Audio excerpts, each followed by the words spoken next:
Right. Welcome, everyone, and thank you for hanging around and staying put as we move into our next session for today. This session that you have joined is Oklahoma's Family, Youth, and Young Adult Developed Measure of Family Dynamics and Functioning.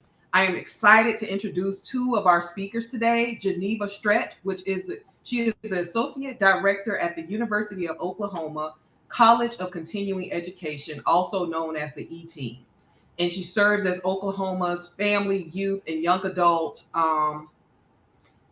evaluation program. Also with her, which is really cool when we're able to do this virtual, is Gerri Mullendore. And Gerri serves as a coordinator for family involvement. So without further ado, Geneva and Gerri, I'm going to turn this over to you.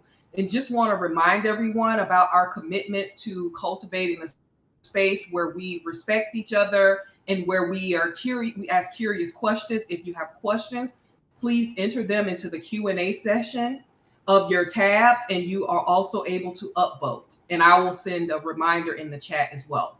So Gerri and Geneva, the stage is yours. Hello, everyone. Give me just a minute while I share my screen.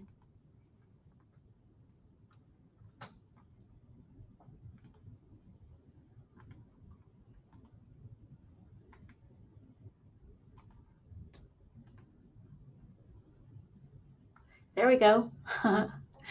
Gerri, you want to start? So hi, guys. One of the things that I was telling Geneva before we started is I absolutely love the name of the summit, Better Together, Building Systems of Care.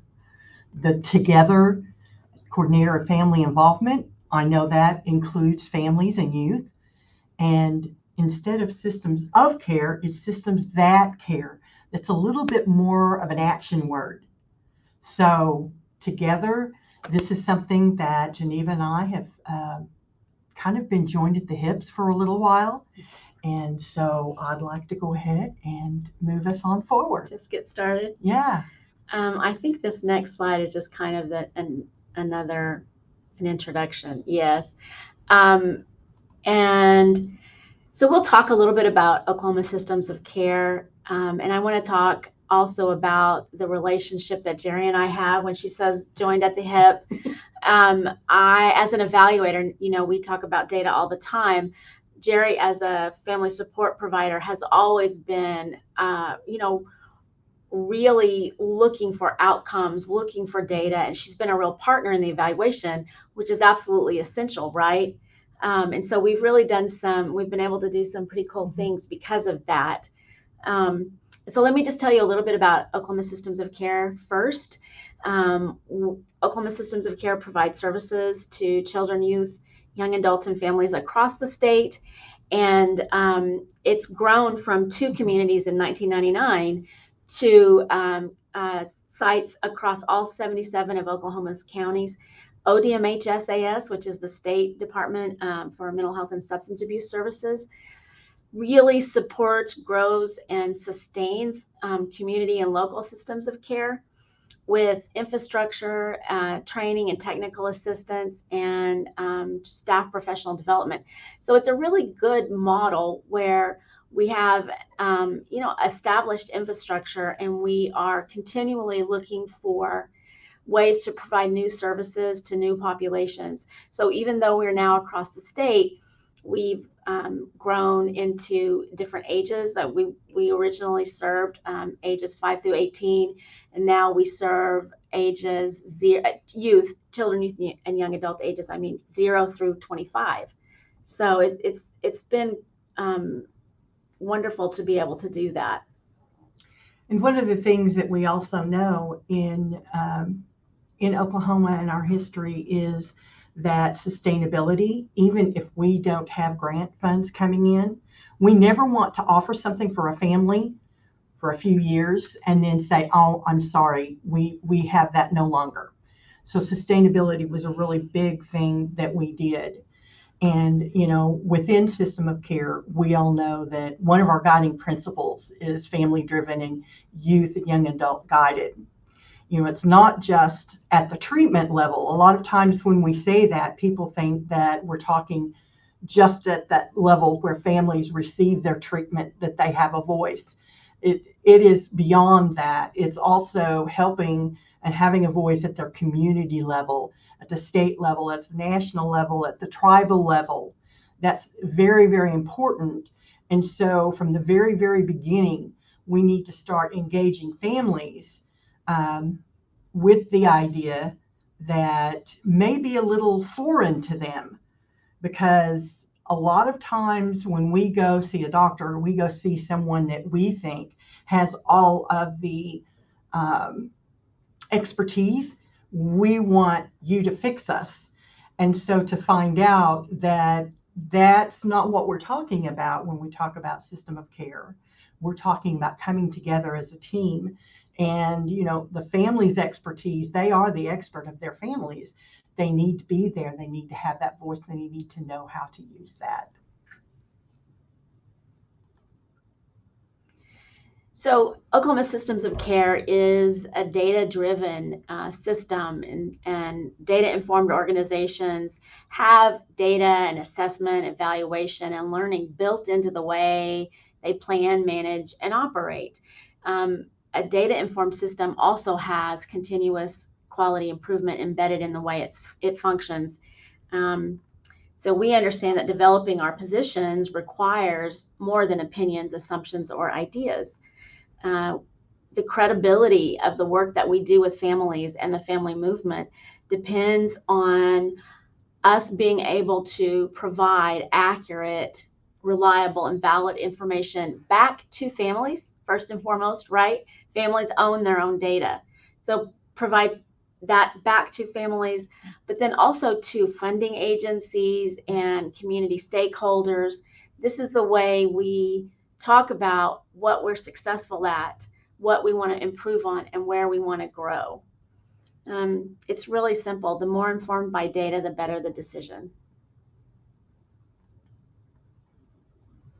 Are you going to talk about this one? Yeah, so one of the things that we know is, as families, these are some of the impacts that's made with the data of the wraparound process, but the whole systems of care is, we get input from our local family-run organizations. Not only do we get input and feedback, they're at the table with us from the very beginning. Our governance committees, we have something called Seesaw. It is our state commissioners that are all together along with family members that work within making all of our services for our families and youth better, and helping us to come up with new programs, new ideas, ways to improve things. The parent-teacher associations, when Geneva said that we've kind of expanded our services, we also have some very important work that we're doing in schools. And it's growing by leaps and bounds each and every year as well. We help support and utilize our support groups as also a voice within what it is that we do and the data, as well as our family support providers, which is the peer-to-peer programs that we have all across the state, as well as advisory boards. And the one advisory board that I usually like to mention is our System of Care State Advisory Board. We meet the first Friday of every month, and if you were to come and attend that meeting, you would not know who the family members are and who the professionals are. We have almost about the equal amount of family members as we do professionals. And every time that we have a meeting, we start off with our values of system of care, a value of the advisory board, and then we kick it off with a family and or youth voice or story.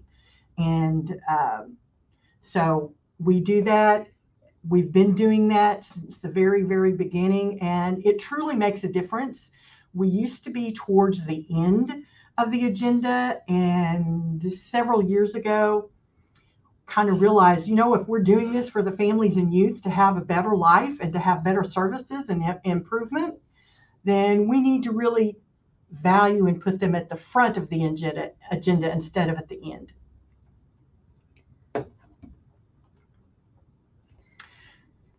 So when it comes to families and data, we're usually the givers of information. If you're a family member, you usually give information. We have all these forms that we have to fill out, all this information, and many times we never see that again. But if we're truly going to partner, if we are a partner, we need to be the receivers of information so we're informed about what matters to our families and our youth and to other families and youth. The evaluation is really put to use in documenting service utilization, program effectiveness, and and system costs. So we really do, it's a broad-based evaluation that lets us look at how we're serving families across the state, where the gaps in access to care exist, and how we might, what implementation, what model needs to be put forth and to address which issue. Because sometimes some models are more expensive than other models, and if they don't work, why are we putting our money there when we can utilize it best in another model? Mm-hmm. And by having the data and evaluation assessments has helped us in building our programs. Yeah. So the State Evaluation Committee is not just evaluators.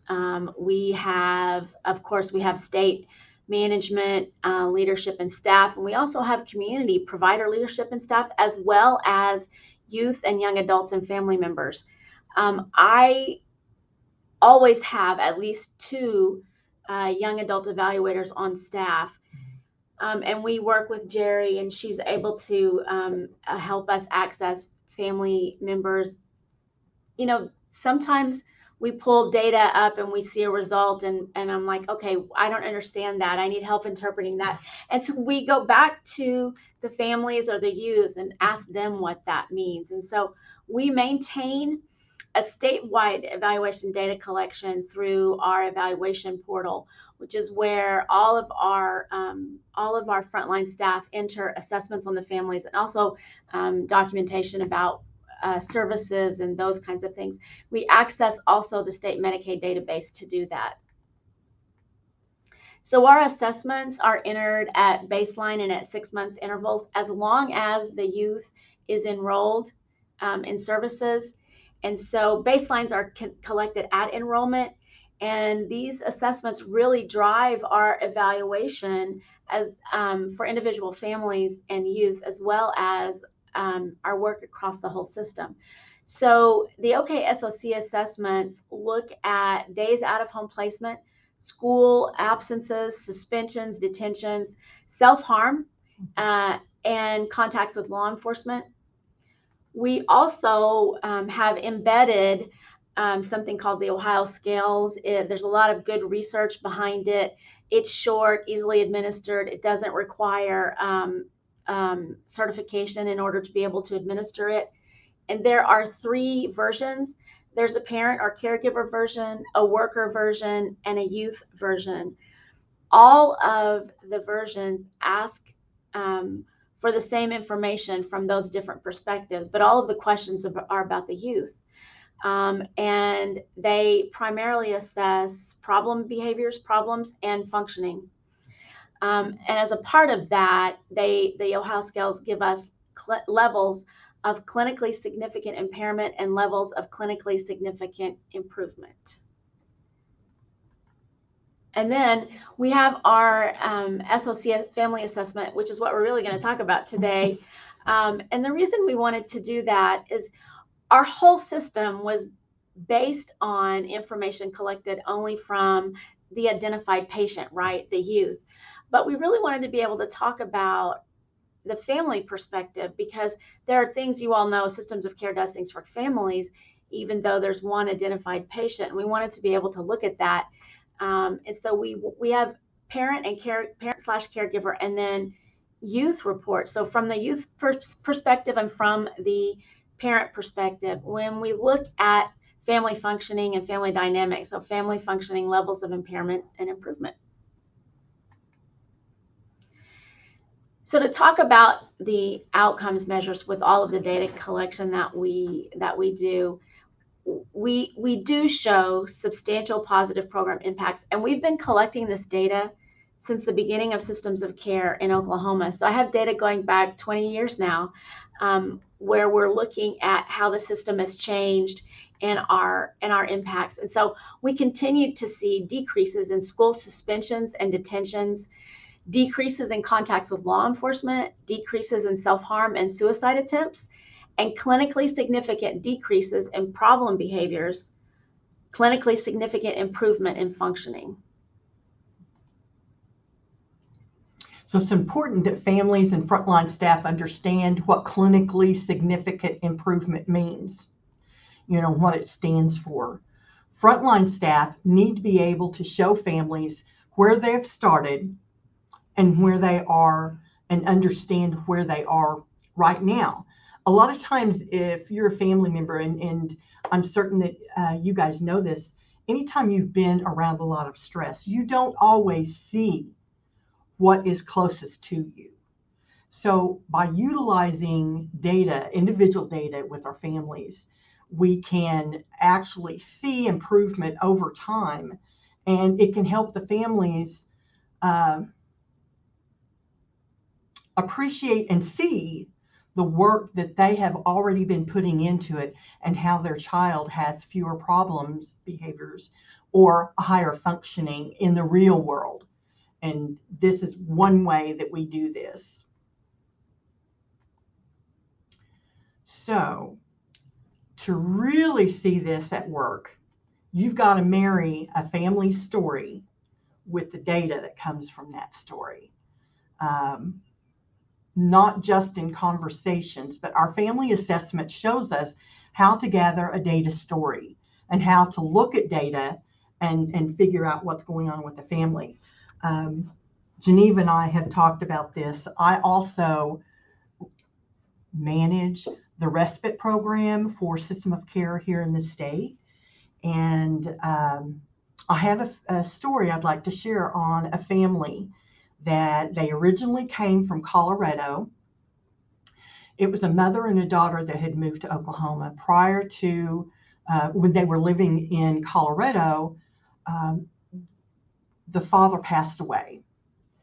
Before he passed away, the daughter was making A's and B's in school. She was very social. She had a lot of extracurricular activities. And after her dad passed, things started going downhill with her. Her mom said that she wouldn't look you in the face. She would walk with her head down. She didn't talk with her friends anymore. And so they moved to Oklahoma to be closer to family. And they came into system of care. Well, as part of system of care, part of the wraparound process, they were looking at, some different ways to help the daughter, because her grades went down to D's and F's. She didn't have any friends. She wasn't involved in any social activities. And they decided as a team, let's request respite. And she was able to attend an equine horseback riding program. In our respite program, we have vouchers that are good for 90 days. So we could look and see when they started wraparound, when they started system of care, when they got their voucher, and 90 days after that voucher, I make quality assurance calls, and I had called and spoke with the mom to see and make certain that respite was going fine with them, that there wasn't any challenges in having a provider, that the payments are coming fine. And she shared her story with me. And in that first 90 days, her daughter went back up to being a straight A student. She not only was doing things at the equine horseback riding place, but she became a volunteer there, and she was helping other new kids that would be coming into the program. The owner of that program became a member on their wraparound team, and things just look so much better. The mom says she's walking with her head up. Her self-confidence had just grown by leaps and bounds. And as I said, her grades went up. You could see that in the data. Mm-hmm. You could see that in the data. And that was one presentation that we actually did last year for a families conference, was having the data, letting the family tell their own story, and being able for everyone that was there to see the changes over time, and how that data really was used to show how much of an improvement. So this is just talking again a little bit about how our evaluation and our data system is rich in client and child, youth, young adult detail. We didn't have anything that really looked at changes and improvements in family functioning. And so Gerri and I, this was Gerri's idea, and we spent about 3 years developing this. We pulled some other family assessments together. We pulled families and youth and care coordinators and family support providers, the whole team together, to try and look at how this should go, always being aware of the burden on families and youth and workers as well, the burden of more evaluation and more data collection. And so we really tried to keep it short. We got it down to a 10-item survey in our pilot process, and lower scores represent better functioning. And the reason for that is because it's set up to score on a level of care. So the lower score means a lower level of care. Lower scores represent better functioning. And it also is embedded in the SOC assessments.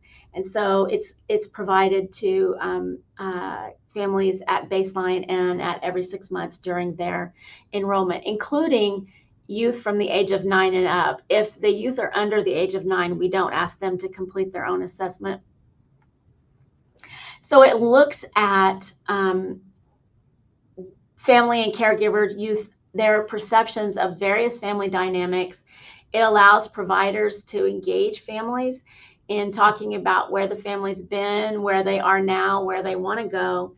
And it allows providers to support and validate families by tracking progress, reevaluating goals, and then being able to intervene when needed.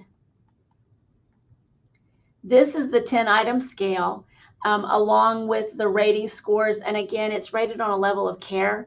So a rating of 0, that means that they don't need care, all the way up. And again, remember that decreasing scores mean higher functioning.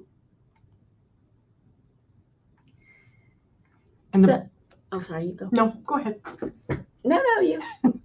I just said, at this baseline for this assessment, for these assessments, it's really where the rubber meets the road with families and understanding the value of assessments and data, because families may never have been taught how to utilize this. Like I said, we're the giver of data.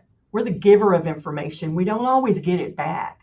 And so at that moment, it's the first time that we have an opportunity to start teaching families about evaluation and data. And, how important it is. We were seeing that almost a fifth of our caregivers rate their level of care at none needed at baseline. And yet they came to us wanting supports. So we train our frontline staff to kind of gently probe and help families understand through their assessments. And we have a conversation. If it shows that nothing is needed, they're not needing support, we just put that paperwork away and we talk about, what is it that has brought you to services? What's going on now? What would you like to see change? And, what would you like to see within the next 9 to 12 months at baseline? If they're scoring in that lower level of need, the family's not going to be able to access the services that they want or they need. So you can see that at baseline, 18% of our families are scoring in no level of impairment. And at follow-up at 6 months, 22%. So you can see there's improvement. It's hard to talk, to say not so good things about your family. And so that's part of why we train family support providers and frontline staff to gently probe. Because if we can't document with accuracy impairment at baseline, we're not ever going to see the true improvement in the data, right? Families will talk to you about how much better their child is doing, how much better their family is doing. But like I said, Oklahoma is a statewide state. And when we're using our data to talk to the state legislature, I need the data story to do that. I need the data story to talk to funding agencies like SAMHSA or whatever grant we're going for, because I can't. Right now, there are almost 17,000 children, youth, and young adults enrolled in systems of care across the state. I can't ask every one of them to come to the same meeting and tell their story. That's why we always talk about we need the data story to match the real world story.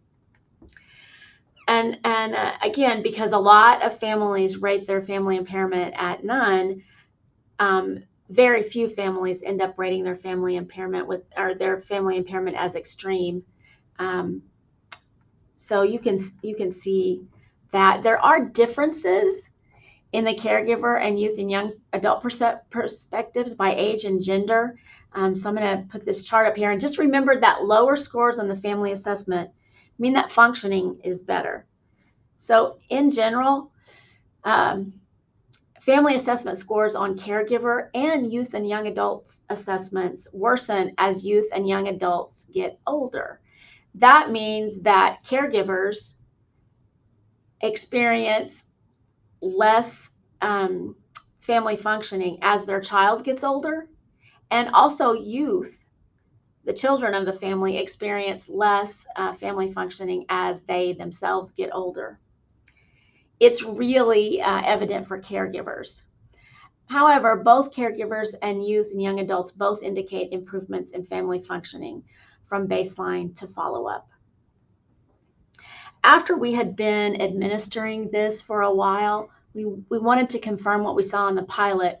So we pulled a bunch of data together, and we noticed some outliers in some of the trends. And I called Gerri and I said, so this is what I'm seeing in the data. I remember how I said we go back and we say, help us interpret this.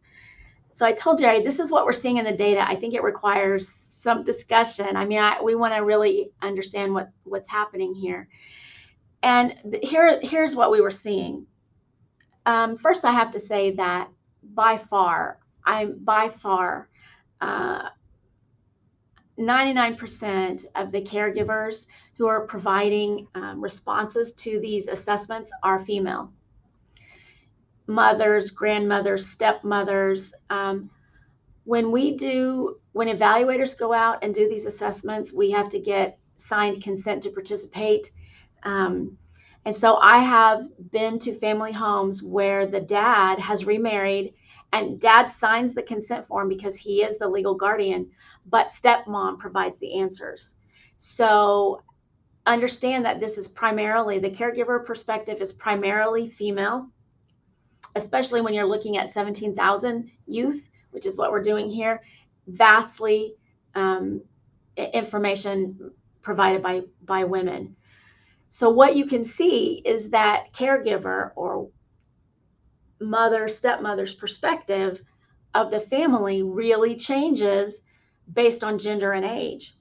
Stepmothers of young elementary school-aged boys are more satisfied with their family functioning. They rate their family functioning as higher than mothers and stepmothers of middle school girls. And I wanted to understand that better.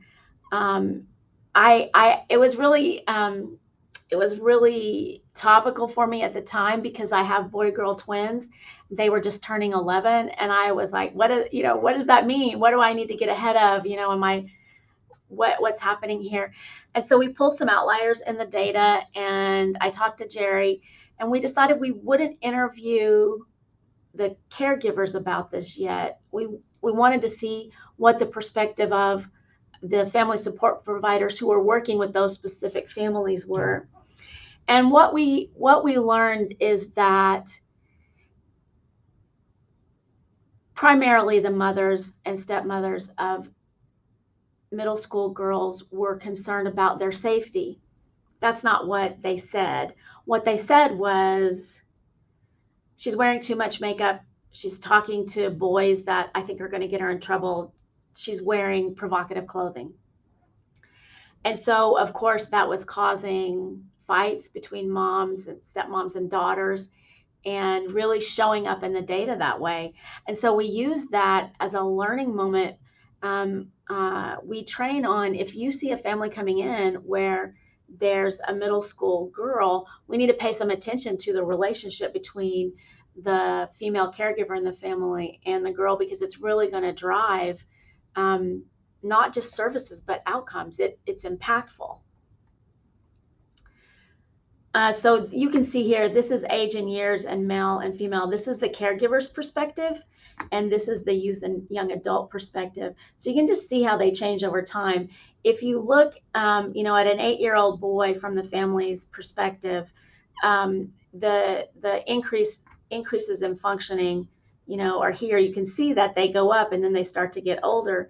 And you can see the same thing with the caregiver's perspective. Again, primarily female,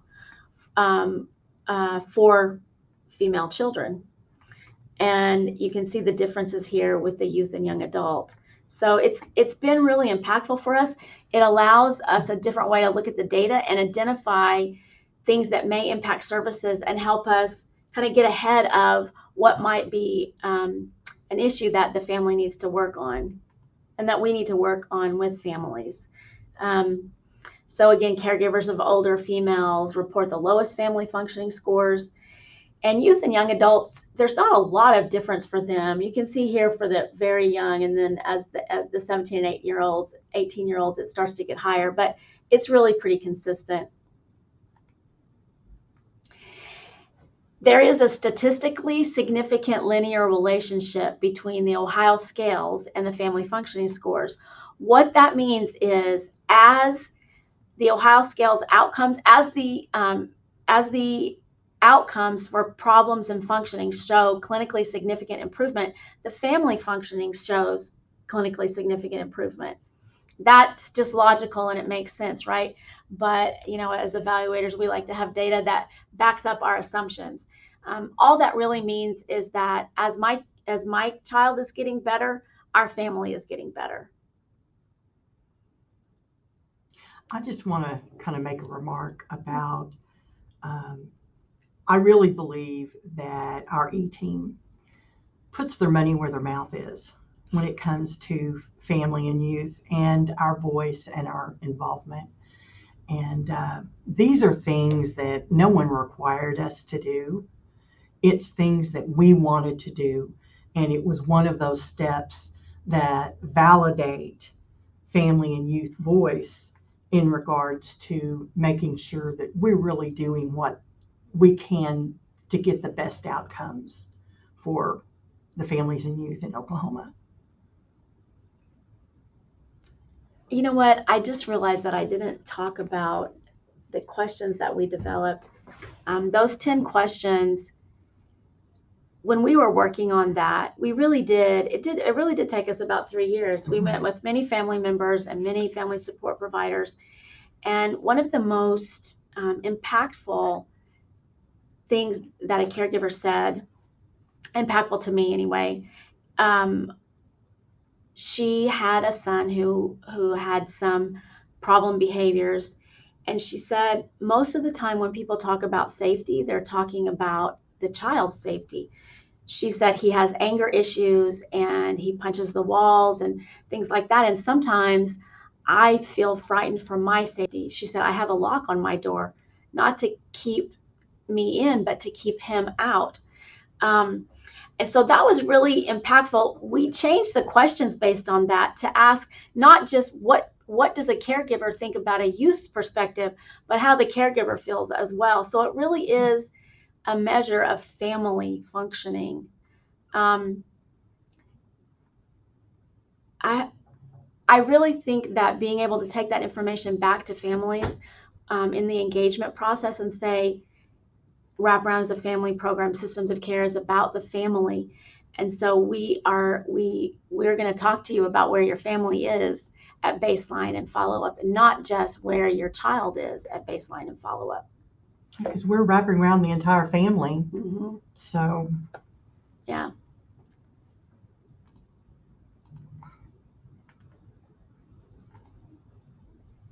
So then let's take a look at the differences in caregiver and youth and young adults perspectives. Everyone reports improvement in youth functioning and problems, and also in family functioning. These are the changes of the scores for the caregivers. The blue line is the Ohio Scales functioning score. The gray line is the Ohio Scales problem score. And the orange line is the family assessment score. So just keep in mind that this is the functioning score. You want the functioning score to go up. You want functioning to increase. better functioning. Yeah. Yeah, better functioning. You want problems to decrease. And then this is the family assessment score. And again, we're looking at this for 17,000 families. And then this is the aggregate change in score for youth and young adults. And you can see that they also report their functioning goes up, their problems go down. They have a little bit higher score of improvement at follow-up than their caregivers do. So when we look at this, the differences in caregiver and young adult perspectives, when we just look at their differences in perspectives, you can see that at baseline, the caregiver is rating the family with higher impairment than the youth, and that follows. It follows for baseline as well. Youth and young adults report better family functioning than caregivers at both baseline and follow-up. And the family assessment scores improve for both youth and young adults and caregivers from baseline to follow-up. So remember that the lower scores on the family assessment mean that functioning is better. Caregivers rate family functioning as improving for both female and male children. However, at both baseline and follow-up, caregivers with male children rate family functioning better than caregivers with female children. Both the female and male youth and young adults show improvements in family functioning from baseline to follow-up, those improvements. We've had this discussion before. We have. And this is not a foregone conclusion, but I do have an input in regards to mothers and daughters with same sex. Sometimes we have more expectations of our daughters, just like dads and sons. They usually have higher expectations of their sons.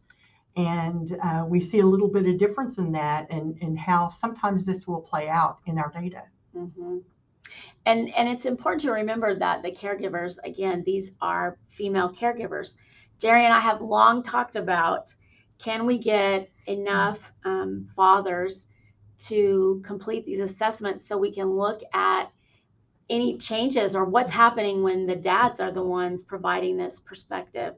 I've also long wanted to do a look at how, if there are differences and how those differences fall out when a family support provider is male versus female, because most of our workforce, most of our frontline staff is female. By far across the state. We do have more male FSPs than I've ever seen before. Yes. So that's been growing. Increasing. So then we're going to look at family functioning by age. These charts are complicated, but the main thing is just to know that there is a statistically significant linear relationship between Ohio scale scores and family assessments at baseline and at 6 months follow-up. And so this is laid out here for all of the age groups that we look at.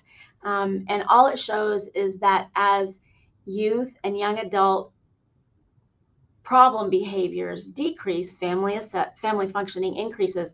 Again, we talked about that a couple of slides ago as an overall general thing, but here it is. It happens for every age group, which is good news, right? That's great news. And this is the youth and young adult perspective on and functioning. As family functioning increases, or I'm sorry, as the youth functioning increases, the family functioning increases. Again, it just makes sense. That's what we would expect, but we want to be able to see that in the data. And it's really interesting here too. You can see that there's a real difference here based on where the family is coming in, you know, problems and behaviors. It's really interesting. The strongest relationship in the data, the relationship is strongest for young adults age 16 to 18. So what that means is that young adults 16 through 18, the relationship between improvement in their own assessment and improvement in the family assessment is the strongest. I think that might be because that age group comes in kind of at the lower end of family functioning. And if you've ever raised teenagers, you know why. Okay. And so this again is looking at gender overall and by age group, caregivers with,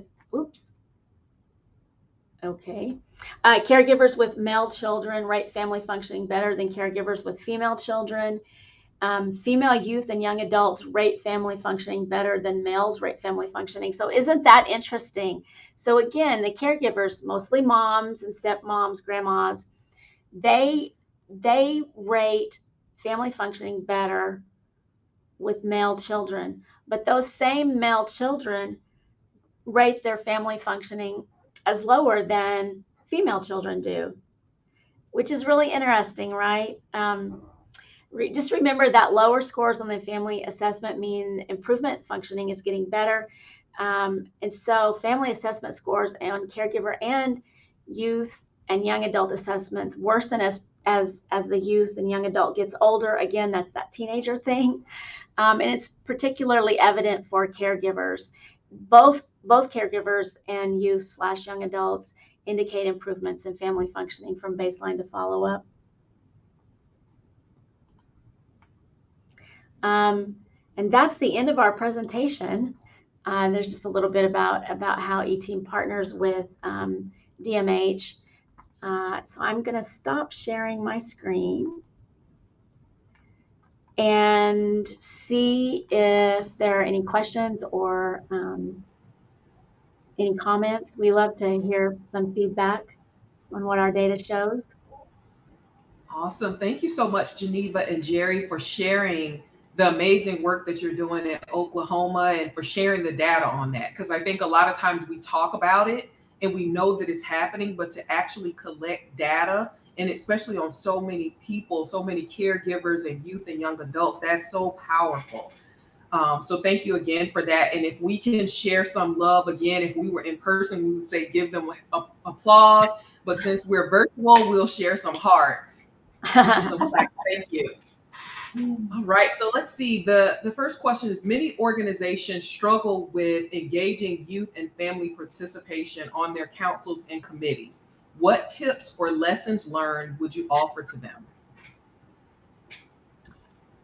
First off, and anyone that's been around long enough know, we compensate our families for their time. They have the information we need, and without it, we're not going to get what we need. So understand, if they're taking off work and they're coming to do this, we need to compensate their time for doing so. I also believe, I started out as a family support provider in the field, and the families that I worked with, I talked with them about family-driven care and the importance of their voice being at the table. And through that engagement of teaching them about data evaluation, about the values and principles, I was able to always have some of the families that I worked with, I would ask them, hey, do you have time? Do you have a few moments? It was that relationship that really makes the difference. And we still see that go on today.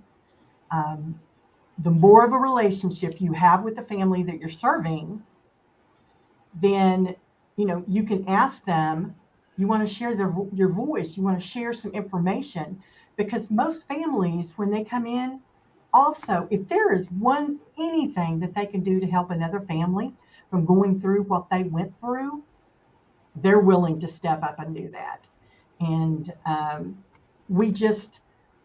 I think sometimes as professionals, we anticipate they're not going to want to do it. Mm-hmm.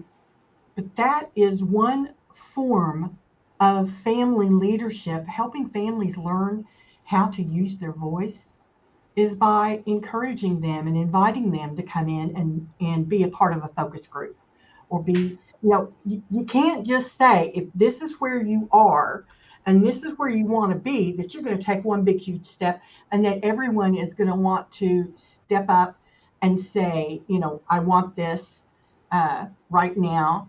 I want to be a part of this, because you've got to give that opportunity for them to grow to that position.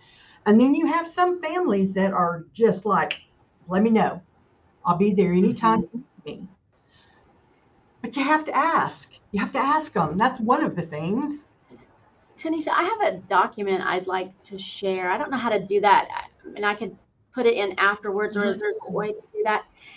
And several years ago, Gerri and I were part of a work group to develop like a working document, indicators of family involvement. Yeah, indicators of family involvement. And it lines out, the different levels of family involvement, right? Most people stop at the first level, which is where you have a family come in to tell their story, right? But that doesn't really mean that they are guiding the care, right? They have to be in the decision-making process. And Yes. I like what Gerri said about, you got to put your money where your mouth is. So the state compensates them for their time. The evaluation, when I ask families to help me interpret data, to be involved, to help me with questions, we're compensating them for their time. I have youth evaluators on the e-team payroll on an ongoing basis because we believe in the importance of youth voice and choice, family voice and choice, and not just at that level where I'm just going to tell my story. I am helping interpret data that is being sent out statewide and nationally. And I think that's the hardest thing for people to do, right? Yeah. It's the hardest thing for organizations to do. And it's the hardest thing. When we really do fight against tokenism. We don't just want, a family there.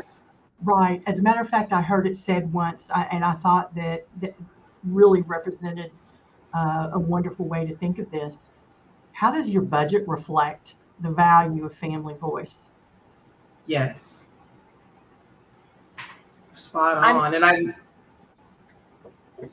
I see some claps, and go ahead, Geneva.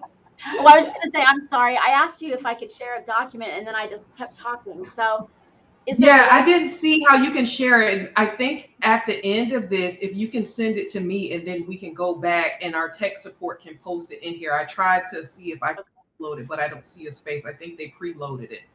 Okay, I'll just email it to you. I didn't even think about that, but yeah, the work group. We went back several times, and we really did look at what does it mean if with this level of involvement, and because it's not just involvement, right? Mm-hmm. It's true partnership. It is a true partnership, and for that to happen, it has to be meaningful interaction. You can't just come and tell me your story, right? We got to go back and forth and really talk about where this might be going and what use it will be when we get there. It has to be valuable for people, or they're not going to put in the work. Well, something else that I kind of base my own self on is you can hear from me as a family voice at a national level, but at the state level, I'm there. My responsibility is to help bring families in. I could sit here at your table and tell you what I'm told, but I am now a professionalized parent. That's not my role any longer. I need to go and bring you the families so you can talk with the families themselves. We have a lot of family organizations that have professionalized families, and we're accepted, we're invited, and people are comfortable having us on their boards and their advisories and things like that. But if we're doing our job, we're helping other families learn to grow and learn to do this.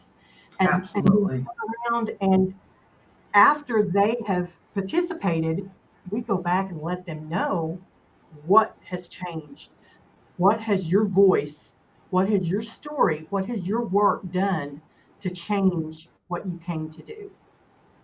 That's wonderful. Wonderful. And I love that you're interacting with families and engaging with them and allowing them to share their own stories and paying them.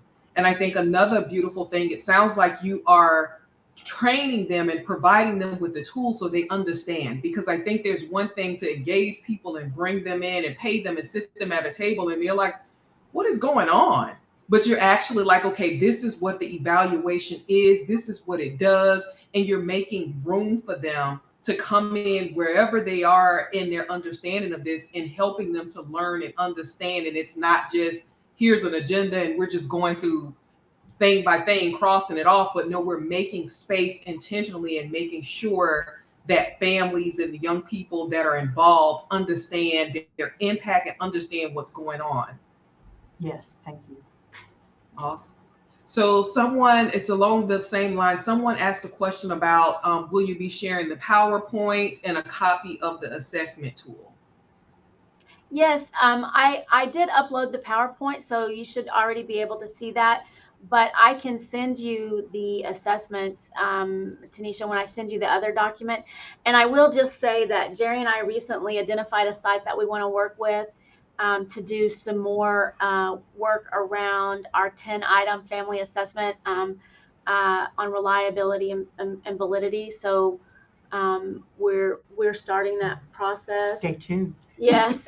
Yes. Yay. So we did that at first. You know, we started with some I mean, we were involved in a national evaluation for systems of care at the time, and there was a family assessment for the caregiver. It was 100 questions. Wow. I don't know if anybody's been around as long as Gerri and I have. But the evaluation, we used to go out to do the national evaluations. It was much bigger than just the NOMs. And so evaluators would go out, and the amount of time, it would take an hour and a half to do the national evaluation assessments for the caregiver and 45 minutes to do that for the youth. And they asked really awful Very intrusive questions. Very intrusive. And that's what you get when you get evaluators or leadership making decisions without thinking about or you know, asking family members to come in. What does this mean to you?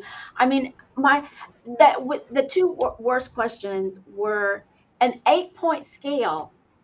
Is your child completely heterosexual to completely homosexual? Oh, wow. Yeah, all the way down to like 5-year-olds. And then the other one was, I always remember this story because it's so few dads that I've interviewed, right? Most of them have been women. One of the questions was, does your child play with their sex parts too much in public? And the dad said to me, what's too much? And I was like, I think it's the in public part that might be the issue. So when you start out asking questions like that, you're really not giving a family member time to engage with you. I mean, it's already an hour and a half that you're going to be sitting there talking with them. And it really, you know, you're just like jumping in the deep end with this family, and you're, as an evaluator, you're counting on their family support provider to kind of, you know, have established the trust and, kind of like Gerri's going to say, you can trust Geneva, right? So those were really difficult. And so we wanted to decrease the burden on the family and at the same time be able to get to the same outcomes. And so we originally compared our 10 items, our 10 item family assessment with that 100 item family assessment. And it did track the same things. We did factor analysis and a bunch of other research words I won't say, but we would like to get some more information on that now that we have quite a bit more data. Like I said, we have about 17,000 children, youth, and young adults enrolled at any one particular time. And so when you're looking at that data, we have a lot of data, and we want to be responsible in how we use it. I always promise families and workers too, I'm not going to ask for data I'm not going to use. I'm not going to ask you to do the work and then I'm not going to do the work. And so it's important that we go back and we say, this is what the data tells us. The E-team does a lot of evaluations. It's not just for systems of care. And so when I say this, I'm talking about the people that we're working with in general. We want to help people be better consumers of data. I worked with one family group, and one of the family support providers came in and showed me something that had been in the newspaper that day, and the graph that was with it was misleading. And she told me I never would have looked at the numbers. I would have just looked at the pretty chart, the line. And so I was like, yay. That's so awesome. Yeah, that's good news. Well, I really kind of credit SAMHSA and the Federation of Families for our partnership, because used to, they had a training. If you received a SAMHSA grant, especially a system of care SAMHSA grant, you would be asked to send a family member, your lead evaluator, to a training about engaging families in data and evaluation. And that's kind of where we started off together as a team. And I was like, because I didn't know a whole lot about data. I was just a stay-at-home mom that I stayed home for many years taking care of children. So I didn't know a lot about it, other than the fact that I've given a lot of information from data, from time to time, and most of the time I never heard anything back about it. So if I could ever request something to happen, I would love to see them bring that training back for sites, especially if they're starting out with a new system of care. So you can have families understanding and knowing the value and the importance of partnering with the data and evaluation. Absolutely. And I don't see your resources. I will follow up on that to make sure that everyone has access to your resources as far as the document that you'll send, but also your PowerPoint. I'm not seeing that in the resources folder, but I'll follow up on that. Okay. I'm sorry. It said it No tells worries. me it's successful, Got it. All right. Can you see it on your side? I haven't looked. Where's it going to be? It should be on the right. I don't think it's in there because it should be on the right-hand side. I'll get that. I apologize. I did submit it, but I submit. Yes, I know. I think it doesn't. Any more questions? Or? Yes. Let me see if I can. Let me see if I can do this and add. We have a question. Let's see if we can do this.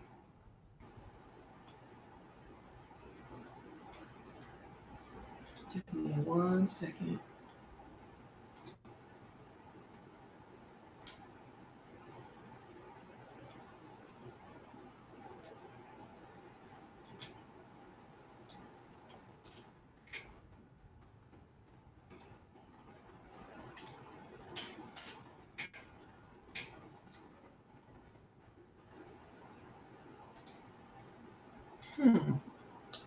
Okay. Oh, let's see.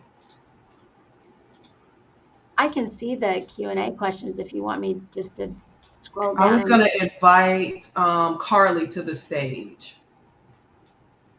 Let's see if I can get this.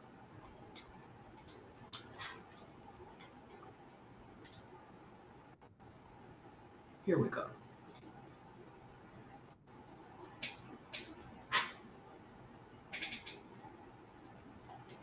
Yay, it worked.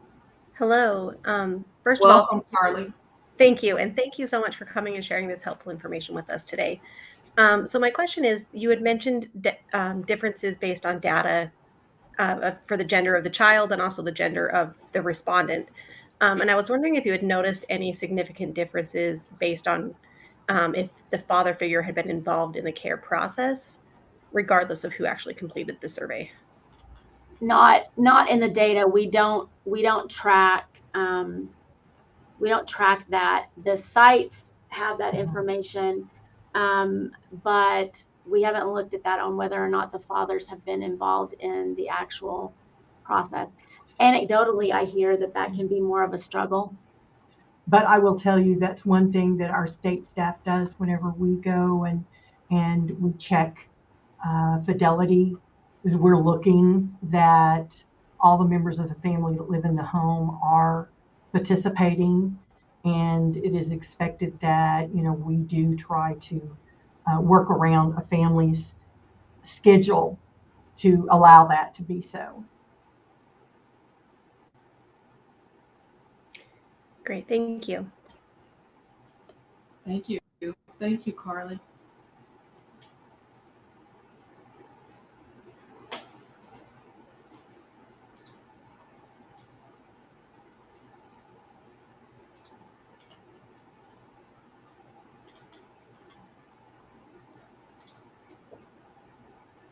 And thank you for the question, Carly. Okay, let's see. A question regarding what types of training and resources did your staff receive to support these caregiver and youth, young adult successes?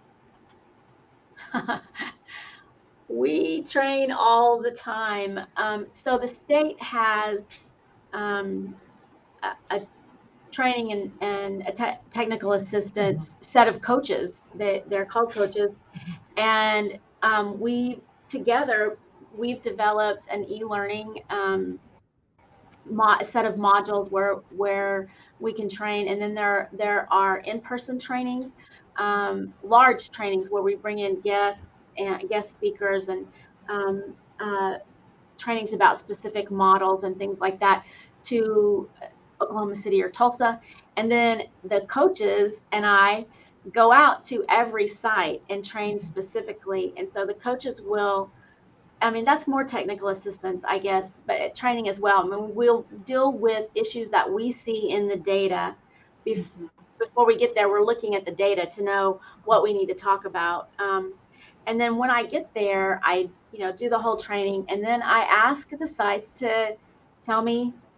I always say, tell me a young person I can look at in the data, and I'm going to tell you what the data story is, and then you tell me if it matches the real life story. Because if it doesn't, that's awesome. It's a disservice to you and to the family.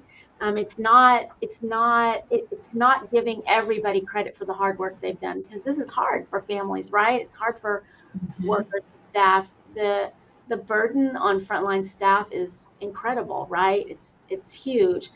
And so when we're doing this, we need to be able to get the most bang for our buck. And so I think that's really how as Gerri said, we put the rubber to the road. If the story that you're telling me in the data does not match the real story, it's not documenting the success, which is always going to impact sustainability, right? Mm-hmm. Absolutely. So there's training on implementation models, there's training on case management, there's specific training for family support providers, care coordinators by role. And we go out and we train on the evaluation. I don't know, did you?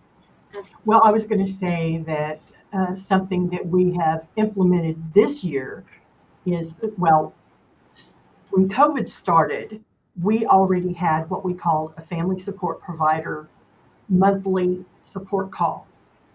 When COVID hit, we started those every week. Instead of being once a month, we went to every week. Now, all the other roles in the state has went back to once a month. But the family support providers are still saying, no, we want it every week. We want to have this every week. And, we bring in speakers from all different types of areas for us to learn more information about. And we've started I'm not going to say a new routine where Geneva comes on once a month, and it's like Geneva's data evaluation corner or something like that. And because some family support providers are further along in understanding data and evaluation, they're helping to teach their peers. Nice. It's kind of like a layered type of thing. It's layered. So we do talk about data with our family support providers. We talk about the value and importance of family involvement in that regards. And I think you just have to keep doing it over and over and over. That's really great. One of the things I need to do a PowerPoint on this because I talk about it all the time. One of the things is people get, when you say the evaluator's coming, people are like, no, I'm not a numbers person either. I'm really not. I'm not a numbers person. Everybody's an evaluator in their lives. Everybody's an evaluator. When my kids were really little, my husband was a contractor, and he would take them to work with him sometimes, and they would see he was building this house or whatever. I brought them to work with me one time, and when we left, my son, who was 4 years old, says, "Mama, when we're not here, do you do work?" And so how do you explain evaluation to 2 4-year-olds? So what we did was we went back home and we made Nestle Toll House cookies, because I never make them with fidelity to the model, which just means I don't follow the recipe, right? And so I explained all that to them, and then we did it both ways, so they got to help make 2 sets of cookies. And then we did an evaluation of the end results, which means they tried both versions of the cookie, and they made their decision. And people can understand evaluation. Everyone is an evaluator. If you have a favorite hamburger, you're an evaluator. And then if you go to the place where you get your favorite hamburger and they usually put mayonnaise on it, and you're like, I don't want mayonnaise, I want mustard, you're modifying the model so that it better fits your community, right? Or your taste buds or whatever. And so I think we have to demystify evaluation. And you'll get a lot of people that stand up and, point at those charts like I just did, and talk about things that people don't understand. As an evaluator, your real job is to help people understand their impact. It's not to talk about, the longitudinal and all these big words. And I usually can get a laugh when I'm talking to family support providers when I tell, you're an evaluator. Who likes, this kind of burger or whatever? Everyone's an evaluator, and everyone makes decisions based on data. I went to that place and I didn't like it, and I'm going to go back to this place that I liked before. So we got to demystify it. This is really important stuff because it's tied to sustainability. Geneva has done this same type of interaction event with FSPs using ice cream. Nice. 100 people in the room, and I had them making ice cream sundaes. Because fidelity to the model. You know what I mean? What does that mean? And so I printed up this thing of that. This is the ice cream sundae. This is the way you got to do it. And then, making changes based on what's appropriate in your community or what works in your community and all of those kinds of things. People like to eat too, so. Yeah, that's wonderful. I think you're the first evaluator that I've heard that correlates the sandwiches and ice cream and things in a way that people can understand it, but also in a way that allows flexibility, that it's not just this is the way it has to be. And if you are looking for a hamburger, it must contain all of these things. And people, I don't like onions and I don't like mayonnaise. So then I guess it's not a hamburger. And it's like, no, this is with fidelity, these are the core elements, and these are the things that can be removed, and you can still have a hamburger. And so I appreciate that, and offering that flexibility for communities to be to adapt this intervention into what it needs to be for their thriving. Individualized. Yes. That, I mean, it also goes right along with that. It's really important too. I talk about sustainability a lot because we're looking for funding to be able to provide services, right? And so we talk about that with families too. Not only is this data going to allow us to look at how your child is doing better over time, it's going to help us, combine with other families across the state. It's going to help us make sure that we're continuing to be able to offer these services. And so when I talk about that, I don't know if you guys read BuzzFeed, but not too long ago, they had a $500 hamburger that had gold leaf. So you were actually eating gold leaf. And I talk about that when we're assessing implementations and whether they work or not. You might have thought that $500 hamburger was the best thing you'd ever eaten, but was that really $490 better than a $10 burger that you could get at a restaurant? So you got to be able to look at the cost too, and how you're going to be able to sustain services. And there are ways to talk about this stuff that doesn't make it unnecessarily hard. Absolutely. And we have a question by Diana. 1 second, let's bring Diana to the stage.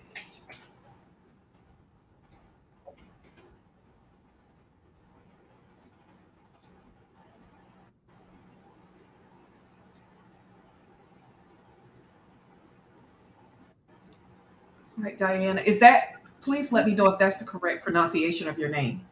It is, and Diana? I'm very grateful that you got it right. I think you're like 1 in 1,000. Yay! I'm a stickler about names, so yes. All for the same reason, as am I. Thank you. So I'm having trouble navigating my camera, but I'm just going to ask the question and say hello to Geneva, who I know through my previous work in Oklahoma and my current work with Shamika Williams in Oklahoma. And thank you for all of your work. It's been amazing. My question to you is, acknowledging the importance of family peers to engagement, who administers the assessments? Is it only the FSPs, or do wraparound coordinators also administer them? And a follow-up to that, if it's more than just the FSPs, have you noticed a difference in the data depending on who is administering the assessments? There's not really a difference by role. Here's what's really interesting. So both, we don't dictate, the evaluation doesn't dictate who administers the assessments. Partly that's just a realistic choice because there's a lot of staff turnover, right? And so we also do an evaluation on that, and care coordinators tend to turn over more quickly than family support providers, especially in rural areas. A lot of times care coordinators are young adults fresh out of college, and a lot of them are planning to go on to become therapists. And so what we find is it's not really about the role, it's about their engagement with the families. And so sometimes young people directly out of college don't really have the experience to engage with family members. You know what I mean? There's that difference. And so it really is about the relationship more. I have found family support providers to be more engaged in the evaluation. Mm-hmm. And I think it's because they're really invested in being able to go back to the family with the outcomes of what's happening. And I really think part of that goes to when they come to the family support provider training, one of the things that we go over and we talk about in engagement and about, teaching them something new, teaching them, family voice and individuality, all of that comes to a place in the family support provider training, so they also will not be as afraid of the big bad assessments and evaluations. So, and then, as I said, we have that weekly call. we bring data and evaluation. FSPs, once they get it and that light bulb is on, a lot of times, I mean, they most definitely sometimes are more invested in the data than some supervisors are. Yeah. Thank you. And our data does show that family support providers or peer supports increase engagement. It's difficult to look at increases in outcomes because if families are engaged, they're staying in longer, right? So I have fewer outcomes to look at for families that didn't have a family support provider. And our model has family support providers anyway. So when we're looking at that, I'm looking at an instance where a staff member has left, right? And they're trying to fill those spots as soon as possible. Most often, though, it's not a care coordinator without a family support provider. It's a family support provider without a care coordinator. Like I said, there's more turnover. We do look at workforce issues, and I can tell in the data. So we do a lot around staffing. So again, it's not to ding anybody, but it's to help us get ahead of problems that might show up. So we have a caseload report, and I can tell by caseload differences in outcomes. And so one of the things that allows us to do is if I've had someone who's been doing this job for 5 years, and I start to see their outcomes slide, then I know I've got to get it. Maybe it's burnout or there's something going on or something like that. So we do a lot around workforce development. Thank you. Thank you for the question. Awesome. So I know we are almost at time. I just want to thank you again, Geneva and Gerri, for being here today, for submitting your proposal to be a part of this conference, and for coming and sharing your experiences and your expertise in a way that people can understand and resonate with that. And I think that's just amazing, the work that you're doing in your communities. I also want to direct our participants today in the right-hand side of your screen, right on the tab where the chat and question and answers are. The second before the last, there is a tab to complete the survey. So if you would take a few seconds just to complete the survey and rate the session, that would be most helpful, and also help us to identify how we can continue to do this in the future. Geneva and Gerri, are there any things that you would like to leave with our audience for individuals who are working with youth and families and caregivers who are interested in replicating your process or similar processes? What word of advice would you give to them? I would say you can't just go and ask. You have to go back and give. You got to go back and show them what you did with the data, how what they said matters, why it's important, and what you did with it. If you go and ask a bunch of questions and they don't see any changes, why would anyone? You know what I mean? So we're very conscious of we're asking, but we're also giving back. And Geneva and I both, I mean, please feel free to reach out to us at any time. We would be more than happy to talk with you. And those of you working with families and youth, you are probably doing one of the most one of the hardest jobs, and you may not get the most pay, but you have the biggest hearts. And as a family member, I greatly appreciate what it is that you're doing in helping families have a better life. Thank you so much. That's so beautiful. And again, thank you all for taking the time to be present during the session and for all of the questions that you have asked. Thank you again to Geneva and Gerri for your graciousness and being here today and providing such a wealth of experience and knowledge and information, and also your generosity in offering that people can contact you after the summit if they have questions around this, and that you would be willing to support them in that. That's a big deal, and that's the way we learn and not have to learn from scratch. Someone's already doing this, someone's already making a difference, and they're here to help and support. So that is beautiful. thank you all again, and we'll see you we have a break, and then we'll see you in the next segment of the summit. Have a great day. Thank you. Thank you. Bye. Bye-bye. Bye-bye.